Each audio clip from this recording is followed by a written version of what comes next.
I think the spring period, practice period, is a very successful and productive time for us. Not only got a chance to look at some tweaks to the system and be able to fine-tune a little bit, but also saw a lot of growth amongst the team, chemistry-wise and leadership-wise. And when we take a look at the spring game itself, I've heard some really great things. Do you mind giving kind of your rendition of what happened? Yeah, it was a very competitive game. It's always fun to give back to the players and give them one of the 15 dates. And so we had our captains drafted the team, drafted support staff, drafted coaches, and each one game plan for each other, and a couple restrictions on both sides of the ball a little bit and on special teams, but it was as close to a game scenario we can give them in the off season here. And very spirited, very competitive. The gold team came out ahead, I believe, 16-6, and we got out of it healthy, which is the most important thing.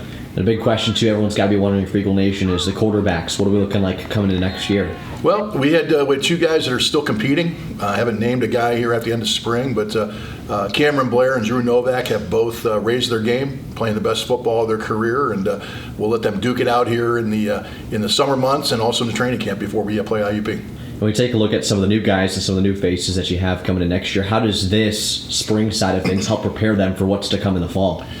Well, what it does, it's more than anything, after having a hard lifting cycle, training cycle in the winter, we now get a chance to see them in the quote-unquote their new bodies and see the young guys kind of grow up a little bit, see the older guys advance a little bit physically, and see how those new strengths and the power development there will translate into their new techniques and the things we're trying to do, and kind of get our depth chart from there.